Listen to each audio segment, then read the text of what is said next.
up, people? Welcome to Rapid Travel 247. I go by the name of Dirty B. And today, I want to talk about mental health issues, possibly where they come from, all the ADHD,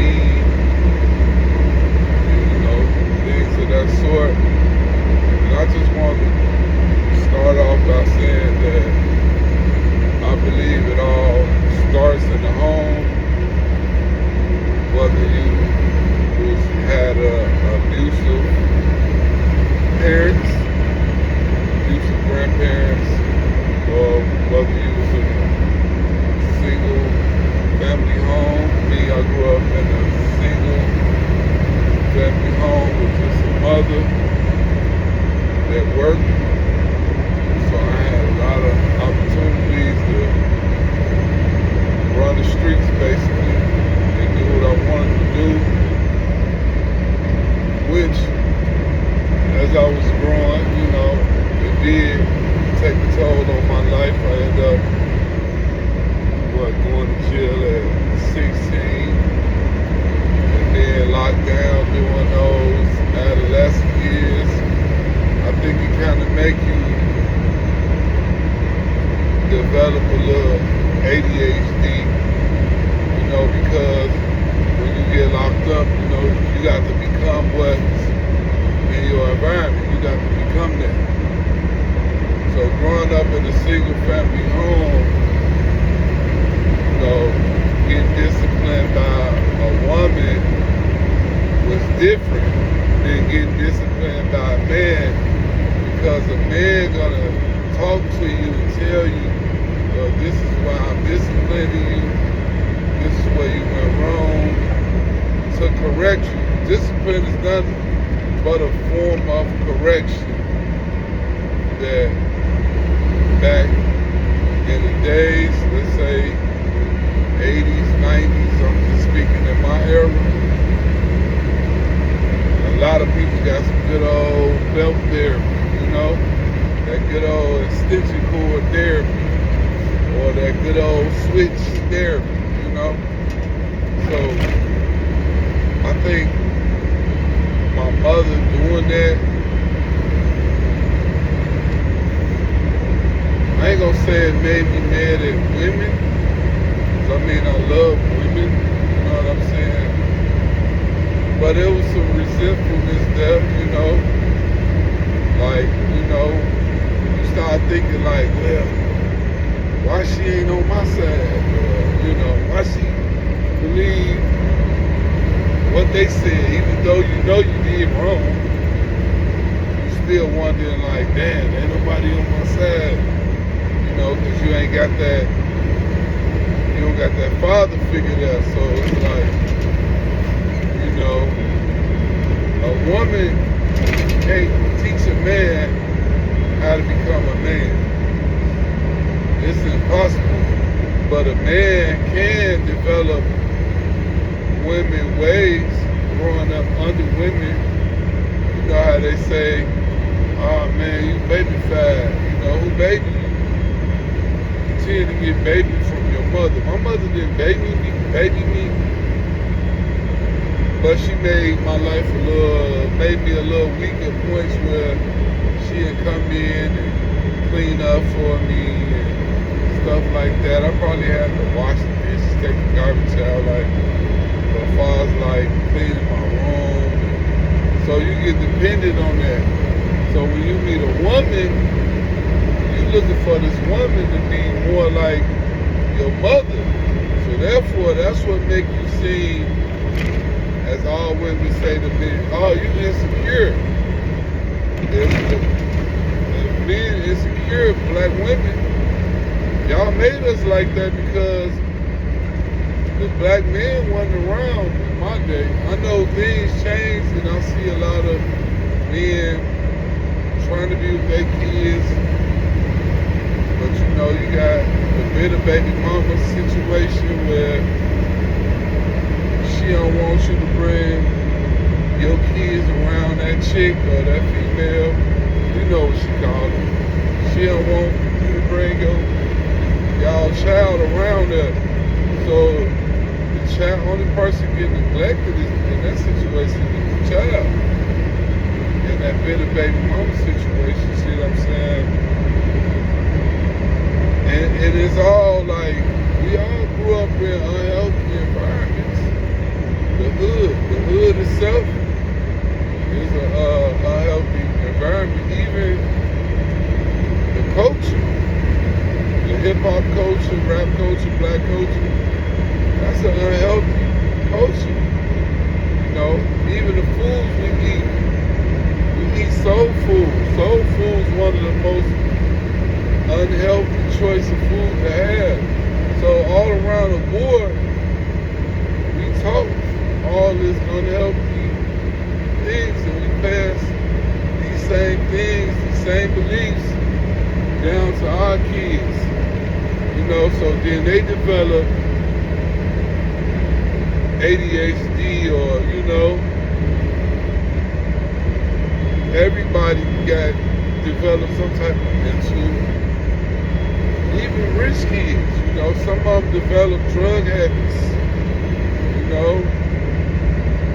Poor kids, they listening to what's going on in their environment, and they some start selling drugs. So it's all unhealthy. Like, okay, let's say the hip hop culture, they teach us not to tell on nobody, not to snitch, right? So if you see a little girl, 7-year-old little girl, get shot in the head, you know this little girl, you watch her grow up. You can't say nothing. Or you see the old lady get hit upside the head and robbed. You're supposed to not say nothing because of what the culture tell you that you a snitch. You got the snitch jacket if you say something. So if I see a girl getting raped, I'm supposed to not do nothing because of the snitch? No. If I see the old lady getting hit upside the head, I'm supposed to let that happen? No. I'm not the police, so who do I call? I'm supposed to call the police, right? Because I'm not the police, right? So we be taught this from the neighborhoods we come in, even from our uncles and cousins, our big cousins that was in the streets, you know. We was all taught these unhealthy behaviors. You know, and like I said from the beginning, it all starts at home. And then, if you like me, you hit the streets. I hit the streets at 9 years old. So, if you hit the streets early, quite naturally, I went to jail at 16. So yeah, that's a part of the choices I made, and I chose to get into the streets. So when that punishment came, yeah, it was a few guys with me, but I didn't tell on none of them. If they tell on me, yeah, they told on me. Am I still cool with them? I don't want to see nothing happen to them. But will I hang with them? No, I won't hang with them, because if I go back down the same path, what am I gonna get from hanging with some dudes that I got in trouble with that told on me, you know? But, and that came with, like I said, that no snitching rule. And I was 16. I could have went home. But I said, no, you know what? I'm gonna do the time. And I'm gonna whatever they give me, I'm gonna take it on the chin. They try to give me 20 on the cop out. But I end up turning that down. I turned down 13 years. Then I got 6 years. At 16, got out at 19. And being in the ID home, I had to turn into that. Being in Little Joliet 17 months, and that was a vicious place. I had to turn into that. going to the penitentiary at 18. Before I got out, 11 months later, I was 19. That right there was an experience, a growing up experience where I was 18 around grown men. Some of them been locked up since the 60s and 70s. And this was roughly 97. So yeah, a lot of mental issues I learned from jail, like being around pimps. You know, I was told, man, my chick get out of line, I'll go upside their head. That's how I keep them in line. So I'm 18, I'm sucking all this up like a sponge. You know, one of the guys tell me, man, you know, I can tell you came from a good household, and you'll never be back. I've been out 27 years. He told me I was gonna have a lot of kids. I got 13 kids. It was like I lived up to all those hypes. Yeah, I've been out of jail, but I've been in situations. I got a half of a rep sheet, arrest report, 10 page arrest report, you know. A lot of them domestic. So that domestic stuff comes from being in jail, being around pimps and hustlers, thieves and killers, telling me as 18, this is how you should be. This is what you should do. You should do this and that. So, you know, they giving me perspectives from a guy that's been locked up or on his fourth or fifth bid. You know, meaning he's been in jail his fourth or fifth time in prison. So I'm getting them lessons from them. So when I go out, I kind of use them teachers. I stay away from the gang stuff.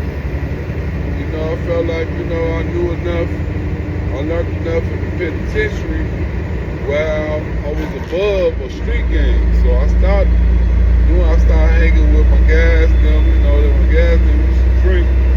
So I don't even drink it. I got a lot of drinking on the public way, tickets.